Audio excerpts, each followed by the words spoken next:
आज से करीब 30 साल पहले की बात है। बिहार राज्य के चंपारण जिला में बीवी बनकटवा नामक एक गांव था। उस गांव में श्री दत्तात्रेय शुक्ला जी एक प्रतिष्ठित व्यक्ति थे। उन्होंने बिना किसी स्वार्थ के लोगों के भलाई में जितना बन पड़ता था, उतनी वो सहायता करने में सबसे आगे रहते थे। उस गांव के लोग उनमें बहुत विश्वास और श्रद्धा रखते थे।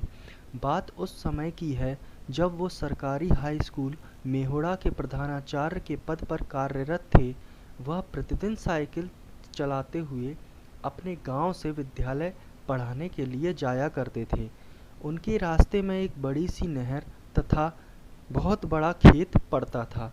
बीच बीच में कई नाले, तालाब, बड़ी बड़ी झाड़ियाँ पार करते हुए उन्हें विद्यालय जाना पड़ता था। बीच में एक नहर पार करने के बाद एक तालाब पड़ता था। शुक्ला जी के एक महाराज थे।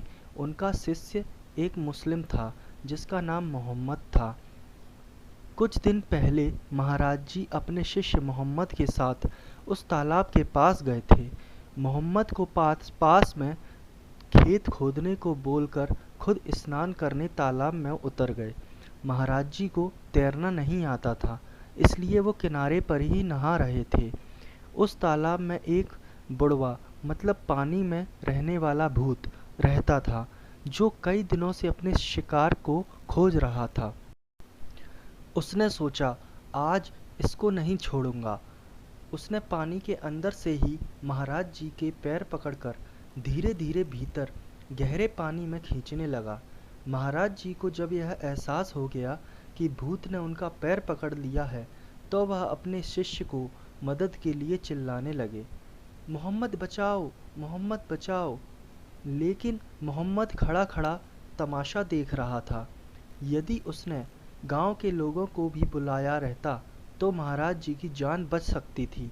लेकिन महाराज जी मोहम्मद बचा लो कहते कहते मर गए। जब गांव वालों को यह बात पता चली तो वे दौड़े दौड़े आए। महाराज जी के शव को पानी में से उतरकर खोजने की हिम्मत किसी का नहीं हो रहा था। शुक्ला जी अपने विद्यालय में थे। आनन फानन में सूचना मिलते ही वो तालाब की ओर दौड़े। शुक्ला जी जब पहुँचे, वहाँ भीड़ लग चुकी थी। शुक्ला जी ने हिम्मत बढ़ाया और एक बार में कई लोग मिलकर तालाब में गुरु जी का शव ढूंढना आरंभ किया। बीच में तालाब में महाराज जी का शव उल्टा जमीन में धंसा हुआ था। बुढ़वा ने उनके गर्दन को मरोड़कर मिट्टी में धंसा दिया था और सारा खून पी लिया था।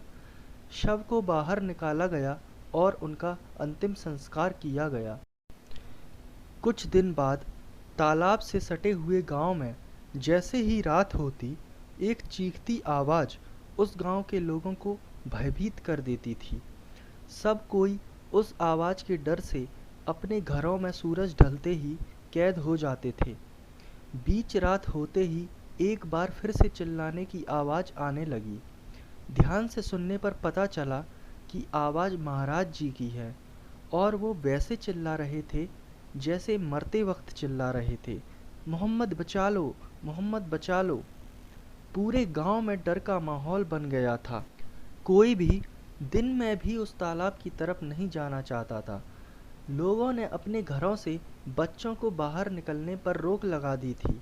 सब मैदान खाली हो गए थे।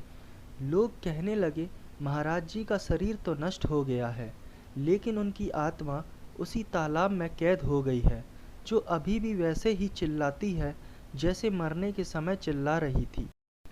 लोग तालाब की तरफ जाना छोड़ दिए थे।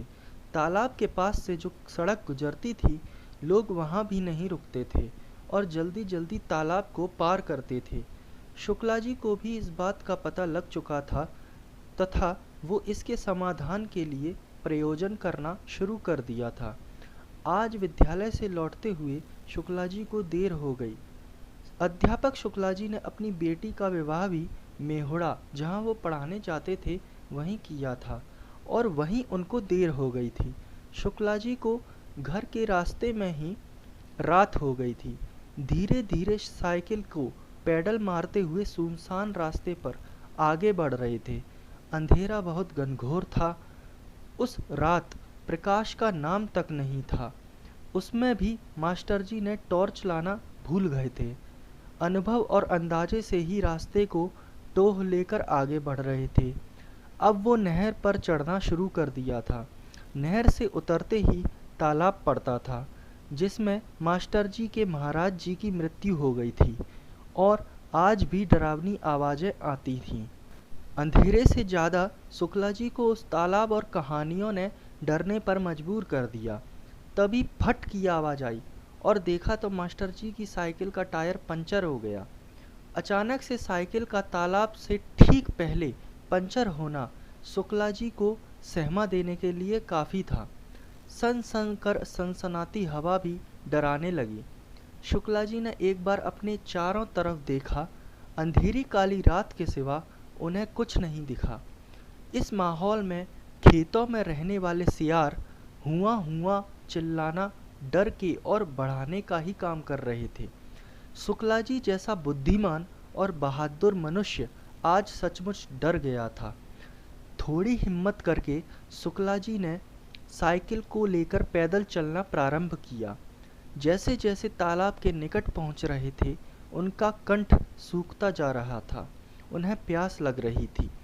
उनके शरीर में खून सूखने लगा था। आज हवा भी एक अलग ही डरावने अंदाज में डराने लगी थी। जो रास्ते प्रतिदिन साथी होते थे, आज वह भी अजनबी और भयावह लग रहे थे। मृत्यु को अब निकट देख शुक्ला जी को कुछ भी नहीं सूझ रहा था। उनकी धड़कनें बढ़ने लगीं।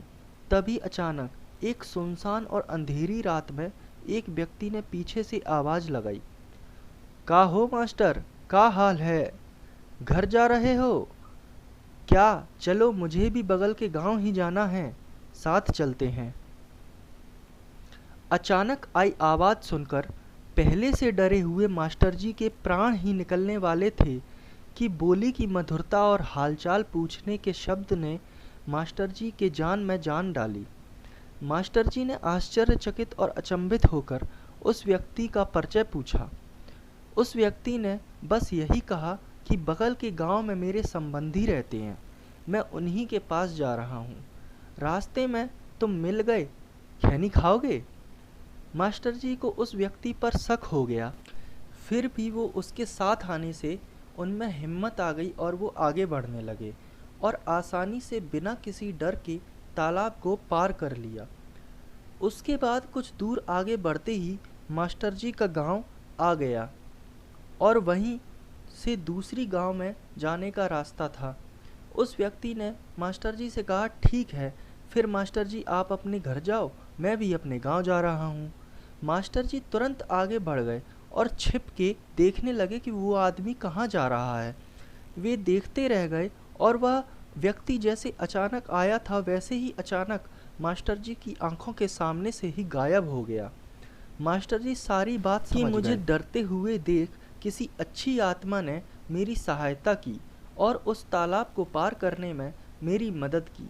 शुक्ला जी ने ईश्वर को और अपने महाराज जी को धन्यवाद कहा और महाराज जी के बच्चों के साथ मिलकर उनकी आत्मा की शांति के लिए यज्ञ, हवन और पूजा आदि किया। महाराज जी के आत्मा को शांति मिल गई और उस गांव के लोग भयमुक्त हो गए। अब तालाब से किसी की भी आवाज़ नहीं आती थी। सभी ग्रामीण सुखपूर्वक रहना आरंभ कर दिया था। तो दोस्तों, ये थी बिहार की कहानी। तो मिलते हैं अब नेक्स्ट कहानी की तरफ। तब तक के लिए गुड बाय।